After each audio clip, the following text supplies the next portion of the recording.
Good evening. We are beginning our study of Joseph tonight, and we're going to start in Genesis chapter 37. But before we do, we want to think about what to look for as we study this evening. And when we go to the New Testament, Paul, speaking of the events of the Old Testament in 1 Corinthians chapter 10 and verse 11, he says, "Now these things happened to them as an example, but they were written down for our instruction, on whom the end of the ages has come."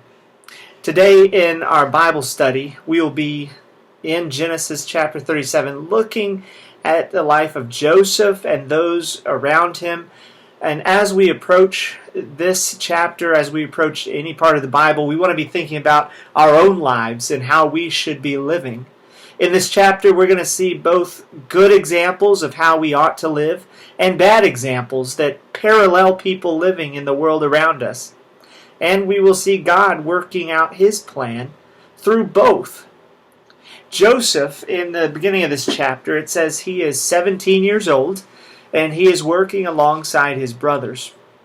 They're all shepherds, and that takes them far from their home. And as they're doing that, they are taking care of their father's flocks. It's not an easy job. It requires some uncomfortable living conditions and some sleepless nights. If you remember the story about David, how he talked about being a shepherd and saving sheep from wolves and lions. Joseph here, what we're learning is, though he is young, he's no stranger to hard work. Verse 2 of chapter 37 tells us that Joseph brought a bad report about his brothers to his father Jacob. Joseph tells his father about some bad behavior or bad choices that his brothers have made while they're away. Now, when this is read along verse 14 later on in the chapter, it appears that reporting on the brothers and the flocks was something that Jacob expected Joseph to do. And it speaks really to Joseph's father's trust in him. Jacob trusted Joseph a lot if he was willing to take his word for what's going on with the brothers and the flocks. The brothers probably, though, resented this position of Joseph. And this is going to be a reason for the brothers to dread Joseph's presence, especially if they're up to no good. But it's also going to provoke them, just knowing that their youngest brother had some measure of power and control over them. Verse 3 tells us why it may be that Joseph was given this role. It says, "Jacob loved Joseph more than any of his other sons." Now, despite seeing what happened between himself and Esau, because his father loved Esau more and his mother loved him more, despite knowing the conflict between his two wives, because he himself, Jacob, loved Rachel more, Jacob continues to perpetuate this favoritism in his family, and it continues to cause problems for his family. Verse 4 says Joseph's brothers hated him because Jacob loved him. God has given us a sense of right and wrong and a sense of fairness. Though we can see it and we can feel the pain of inequality, we're not always the best at responding righteously to that inequality and to that unfairness. The brothers saw Joseph being favored, and rather than speaking to their father about it, rather than encouraging love amongst themselves and just not worrying so much about it, they decided they were going to hate Joseph for it. Not only that, but they couldn't even speak a peaceful word to him. In other words, they couldn't let a word go by peacefully. Every word they spoke to Joseph was used to bring discontent and disruption. Psalm chapter 35, David there describes people who are not speaking peace, not speaking shalom, and he describes them as people who devise deceitful words or putting together deceitful plans and always predicting his downfall, all the while gloating. This is the environment that Joseph finds himself in when he is amongst his brothers. and it's because his father loves him the most. But then something happens to add fuel to the flame, add fodder to the brothers' hatred. Verse 5, Joseph begins having dreams. In the first dream, the brothers are all binding sheaves of wheat.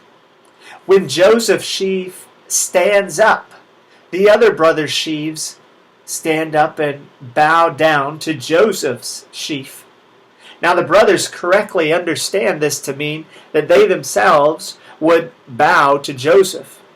Twice in this section we're told Joseph's brothers hate him even more. Their hatred seems to be adding up. In fact, in the second reference to their hatred, it says their hatred was added to him, which might be a callback to the reason Joseph's name was given. It means adding to, because Rachel was hoping to add to her children. So literally, if you take the name Joseph, it means add to, and his brothers were adding to hatred towards him. Now Joseph's second dream was even more direct. Rather than the sheaves bowing to Joseph's sheaf, it featured 11 stars bowing down not to a star, but to Joseph. But it also included the sun and the moon. Now, when Joseph told his father Jacob, with the understanding that the dream meant the whole family, included Jacob himself, would be bowing down to Joseph, Jacob scolded Joseph, saying, "What is this dream you have dreamed?" In other words, Joseph is being reprimanded for the dream that he had. This seems kind of odd. How can Joseph control what he's dreaming? How can his father get after him about having a dream? Verse 11 says his brothers were jealous of him because of his dream. And verse 20 suggests that they decide to kill him in part to mock the validity of that dream. It seems odd to us, but in ancient culture, dreams were thought to have some aspect of foreshadowing about them. And God used them occasionally in the Old Testament to show what would happen in the future. So the brothers saw this dream, and they saw it as a possible future, and they hated him, and they were jealous of him. Verse 12, we see Joseph's brothers went out to pasture the sheep near Shechem. Now Shechem is about 50 miles north of Hebron, where Jacob lives. It's also the town where the brothers had killed all the male inhabitants. But its mention reminds us of what the brothers are capable of when they're angry. It reminds us of that, and Joseph is headed that direction to his brothers, to this place of their wrath. But it also tells us something about Joseph. Number one, he is still obedient. His father is sending him over 50 miles alone. And as he's telling Joseph to go this distance, Joseph's response is, "Here I am." In other words, here I am at your disposal, whatever you want me to do. He is obedient. Number two, Joseph is trustworthy. His father trusts Joseph on this journey, but he also trusts Joseph to give an honest report about what his brothers are doing. Number three, it tells us that Joseph is diligent. See, when he gets to Shechem, 50 miles away, and he doesn't find the brothers, he's told they went 15 miles further to a town of Dothan. Now, he could have returned and reported to his father that, I went to Shechem like you told me and nobody was there. But he went the extra mile to obey his father's unspoken wishes. Jacob didn't want Joseph just to go to Shechem. What Jacob really wanted was for Joseph to bring a report of the brothers and the flocks. There are three characteristics here that we want to display in our service to our Father as well: obedience, integrity, and diligence. We want to try to make those a part of our Christian lives. Now, as the story continues, Joseph goes to Shechem, and there in Shechem he meets a man who happens to have heard the brothers discussing their intention to go to Dothan. Jewish tradition actually says that this man was an angel sent from God. though the text doesn't suggest that. Either way, you can see why they would believe that, because without this man being there, Joseph wouldn't have known what to do next. He wouldn't have ended up in the well. He wouldn't have been sold to the Midianites. He wouldn't have gone to Egypt, and he wouldn't have been able to save his brothers. We can see the hand of God at work. This man just happened to hear the brothers, and he just happened later to find Joseph wandering. And he approached him to offer assistance. And he was kind enough to point him in the right direction. And knowing what happens later in the life of Joseph, it's easy to see God at work here and throughout the rest of this chapter. Joseph, looking back on his life in chapter 45 and verse 7, says, God sent me before you to preserve for you a remnant on earth, and to keep alive for you many survivors. So it was not you who sent me here, but God. That was easy for him to see then, but at this moment in the story, God's plan is hidden. It's hidden to the brothers, it's hidden to Jacob, it's hidden to Joseph. And so when Joseph hears the brothers are in Dothan, he just continues to Dothan to bring a report back to his father. Now Joseph's brothers recognize him from far off, probably because of his coat, and they conspire to kill him. Their jealousy takes over. There's an old Jewish proverb that says, love is blind, jealousy sees too much. All the brothers could see is Joseph getting one thing after another that they desired for themselves. Joseph had the love of their father. Joseph had a fancy coat. Joseph had a position of power. Joseph had visions of authority. Those were all things they believed they deserved.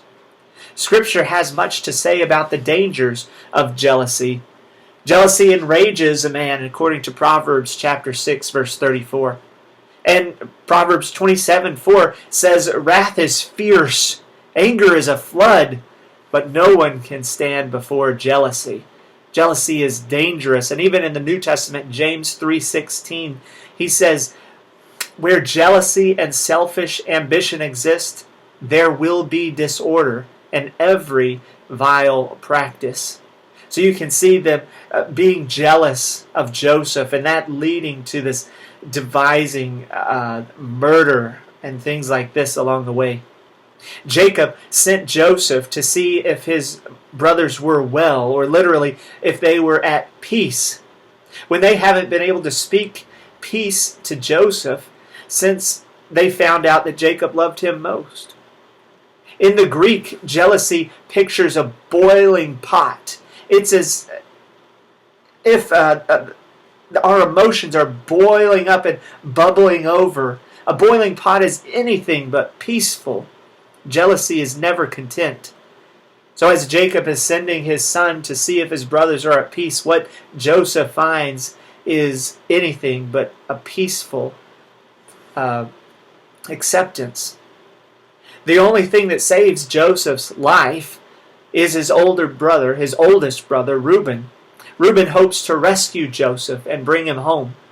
But knowing the brothers' desire to kill Joseph, Reuben has to kind of tell them that, yeah, we're going to kill him.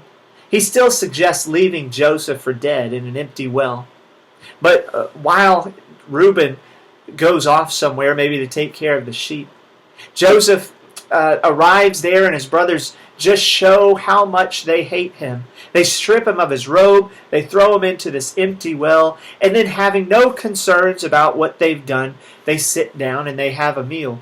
Now you think about the times where you felt like you've done something terrible, and you feel it in the pit of your stomach. You've committed something that you think God can't forgive you for in that moment. Does that really seem like a moment where you can just sit down and have a casual meal? This is how far the brothers have come. And while they're sitting there eating, a caravan of traders just happens to be passing by. And a new idea comes into their minds. Now they could let Joseph die in the well and go home without him, or they could sell Joseph and go home with a little profit.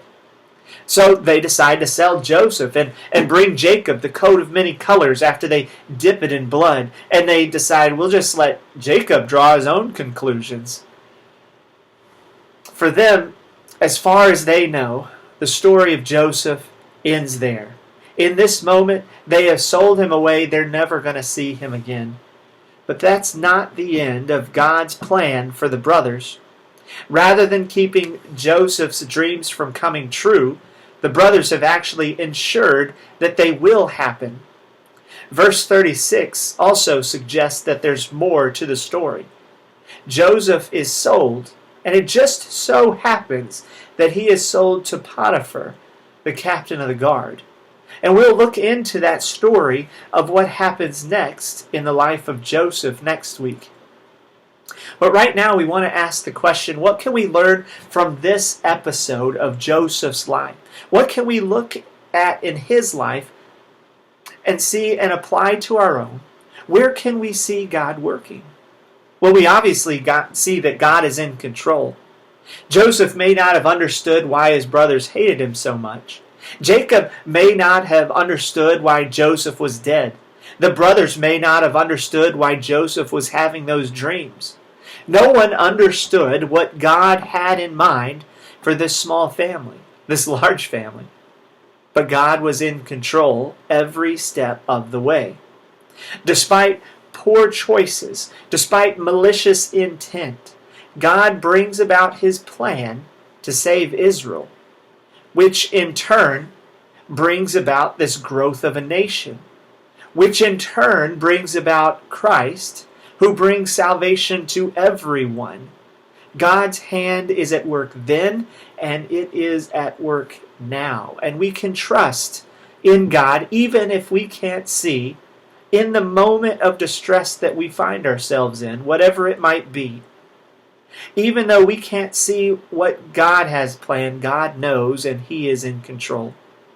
What can we see in the life of Joseph's brothers? We can see the dangers of jealousy and anger and hatred. We can see where those things lead. When people around us prosper and are given what we believe is rightfully ours, that is the beginning of the same path that the brothers were on. It's the path of destruction. Instead, Galatians 5 says that we need to learn to walk by the Spirit and to produce the fruit of the Spirit that includes love and peace. Where gratifying our flesh includes jealousy and hatred, we need to be living according to the Spirit. But the world around us will continue to seek to gratify the flesh. And that means, like Joseph's brothers, they're going to hate what the Father loves. Jesus says that we need to understand that the world will hate us.